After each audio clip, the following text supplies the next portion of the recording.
But there's a great comparison here. Movies, and modern movies, are a lot like political promises. They show you an amazing trailer full of action and hope, and then you pay your money based on that promise, only to then sit through 2 hours of disappointment and betrayal and bad CGI. Let's talk about movie news.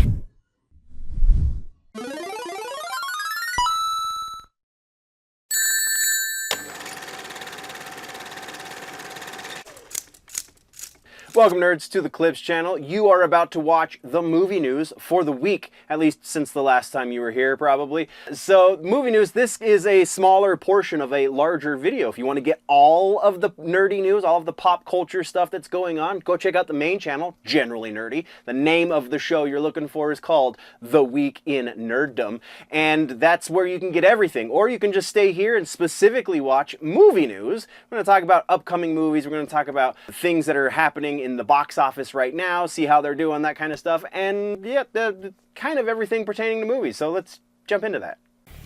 Okay, here it is, the part in the show where I try and hawk my digital wares like some sort of modern street urchin. Yes, we have merch.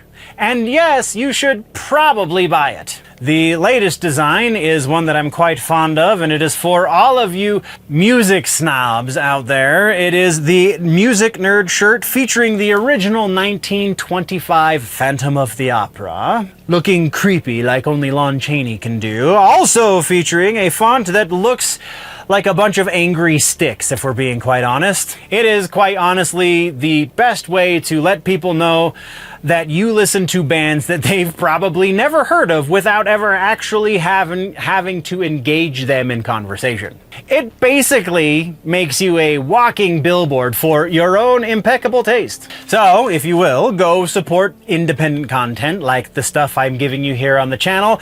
If you would kindly go to generally-nerdy.creator-spring.com and pick up this shirt, or maybe one of the other dozen or so designs that I have up there. It will go a long way into helping me keep this channel alive, so, you know, I can quit the day job.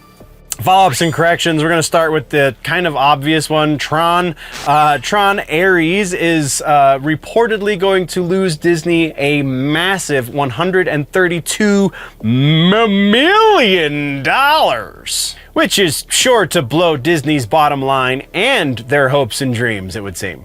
Next, in the ever-evolving horror adaptation of now public domain characters, because apparently that was a thing we all had on our bingo cards in 2022.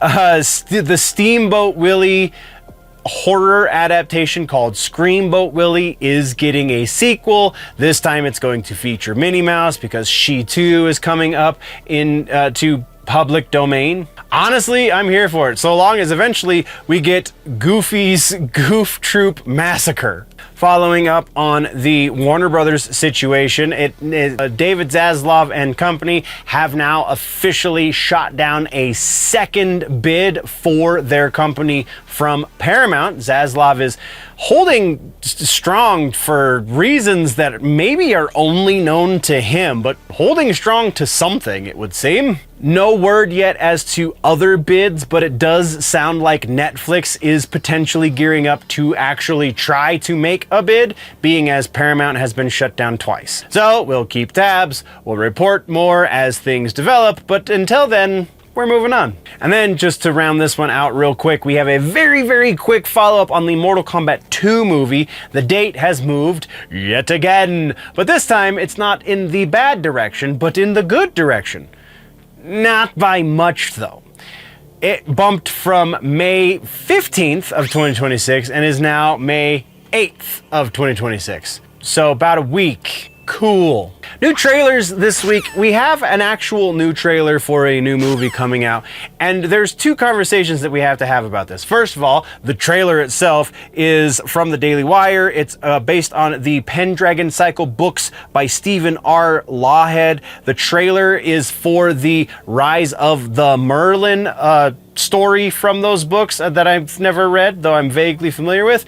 And it looks like it's Tolkien-esque, so there's obviously swords and sorcery, but like it's kind of got this epic feel, almost said scope rather, but epic feel that is reminiscent of the Lord of the Rings movies. So looks surprisingly high budget. The kicker here, and the second conversation, if you will, is that this movie is forcing legacy media outlets in the entertainment reporting world. That is everyone pretty much, is forcing these legacy media outlets to report on this story seriously. The Daily Wire's entertainment wing has become so good at what they're doing and so successful that there's no tongue-in-cheek, there's no way to ignore it if you work in legacy media reporting on pop culture. They are now considered a legitimate player in the game. They're making big budget content, and that is a win unto itself. Which then puts us into regular ass news. We have a report on, and I think this actually might have been a follow-up. I just couldn't remember if we had originally talked about it, so I put it in the regular ass news section. But we have Jeremy Strong talking about his approach to playing Mark Zuckerberg in the sequel to The Social Network, which is called The Social Problem? No, what the hell is it called? Did I not put it in the notes? Really? Either way, he's saying that he's not going to elicit anything resembling Jesse Eisenberg's performance from the first movie, with Eisenberg chiming in on this, joking that he would be the understudy, but he understands the difference in direction. Instead, we have Strong reporting that he's going to be tuning into the quote-unquote reckoning vibe that Sorkin put into the script. We don't have a confirmation yet if David Fincher is going to be back to direct. Matter of fact, I think I even saw one source report that not only is Sorkin written the movie, but he's also, at least at the moment, set to direct, which is interesting.